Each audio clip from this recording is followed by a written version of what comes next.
video, I'm going to answer the most common questions regarding masterboards. What is a masterboard? A masterboard is a fancy term that I don't know who came up with for a collage. Okay, I'm going to make one along with you today, and I'm going to explain the do's and don'ts when it comes to masterboards and copyright. So let's explain a little bit more about masterboards. So a masterboard is just a big collage. Okay, you're creating a fun collage. You can do them in any size. This is just an A4 sheet.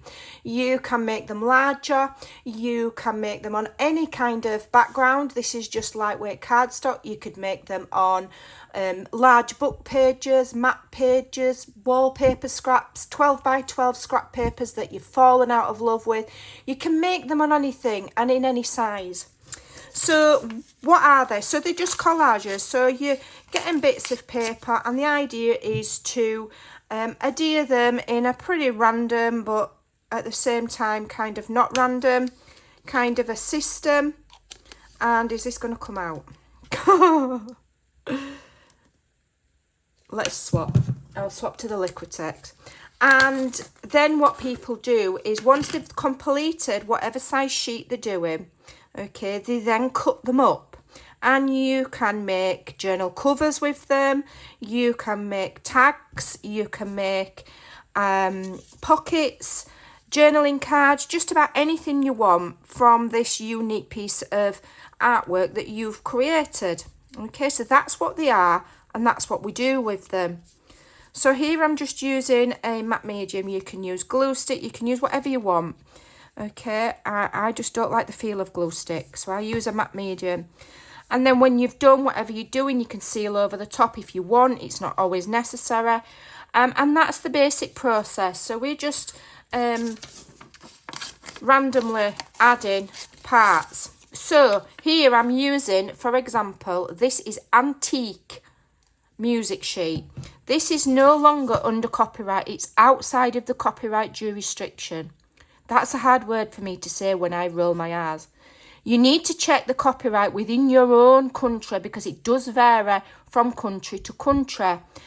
I would advise looking on your government website in regard to copyright. For example, in the UK, you can go to government.com, whatever it's called. Government Gateway, isn't it? Where they do everything from taxes to insuring your car.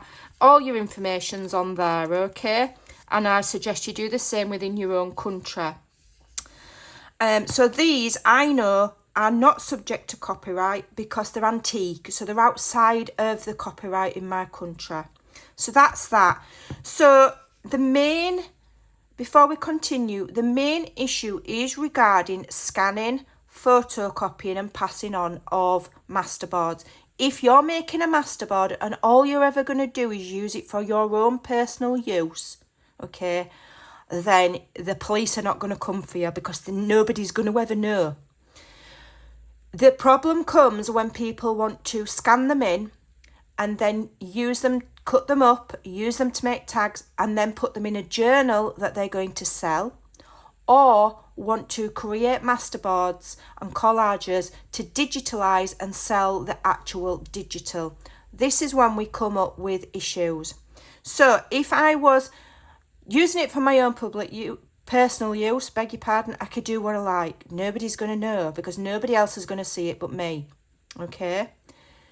If this is going to get cut up and put in a journal that I'm going to sell, I've got to be careful what I put on here. Even though it is my art, I'm making it up, I still have to be careful what I put on here. Okay? These are fine because they're out of copyright. They are genuine, antique documents. I can finish this, cut it up, put it in a journal. I could digitalise it. I could digitalise the whole entire sheet of this and sell it if I so desire. Okay, that's fine. So what else do people put on masterboards? Scrapbooking paper.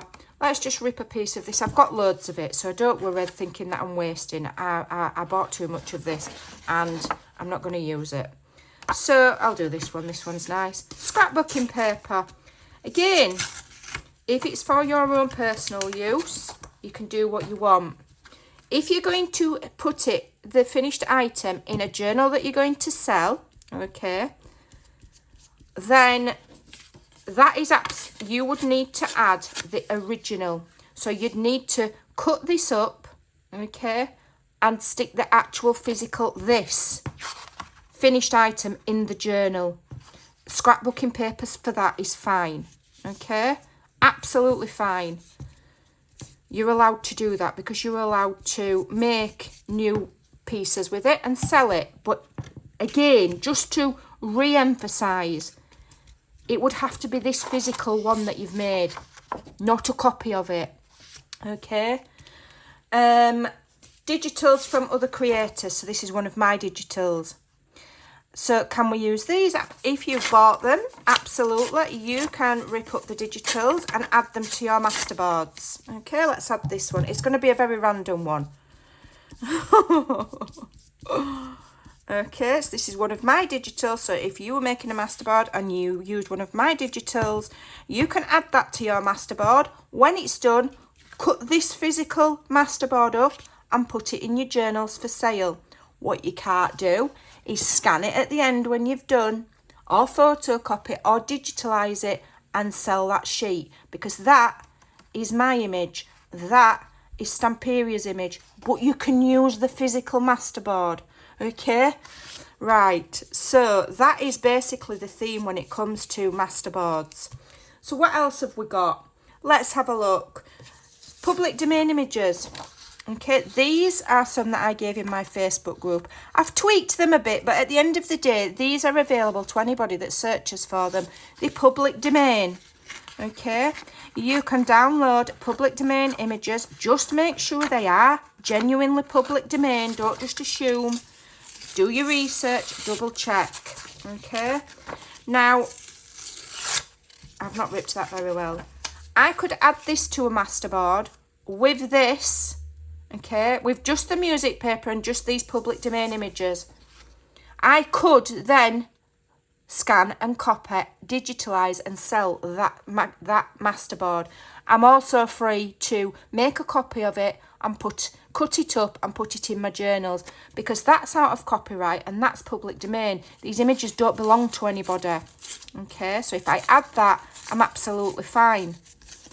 However, if I've still got this on and still got this on, then I cannot scan it, cut it up, use it in a journal for sale. I cannot scan it and digitalise the page and sell it.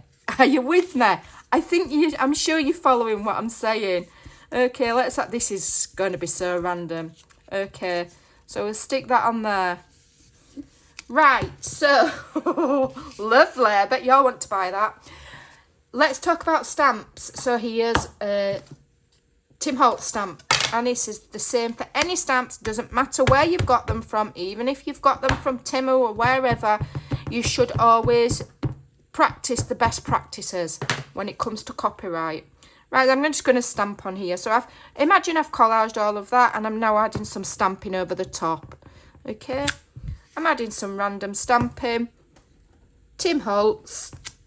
Okay, so again,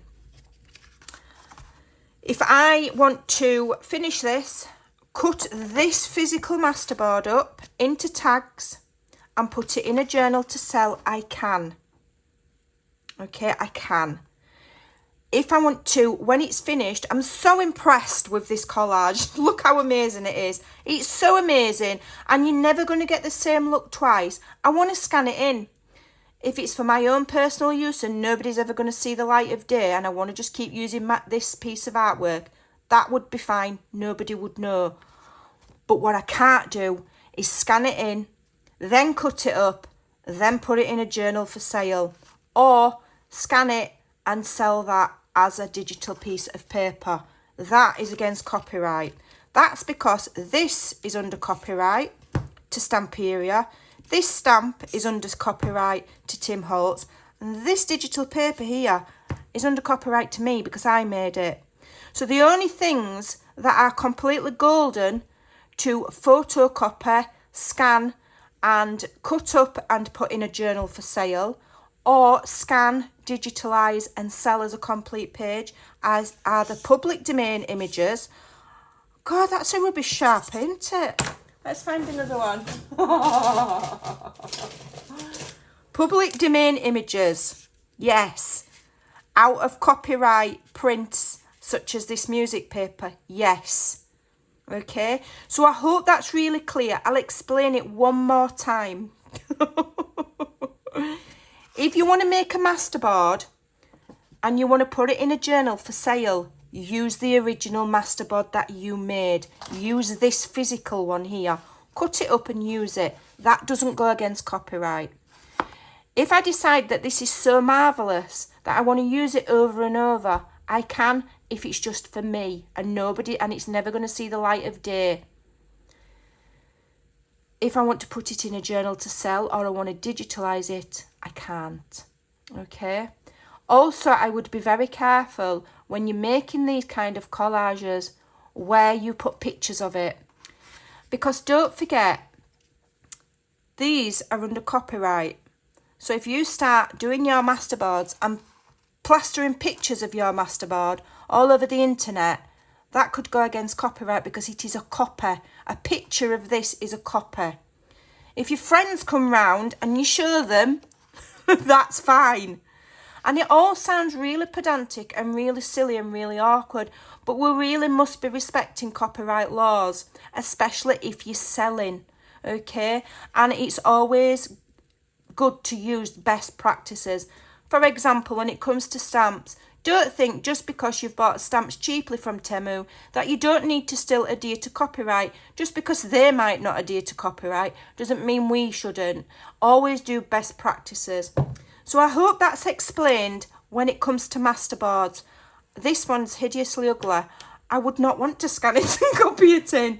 But like I say, if you want to see my process of how I create lovely masterboards, okay, and I have like a system that makes sure that every time you can get really good results, helps you with your placing, helps you with your spacing and where to put things.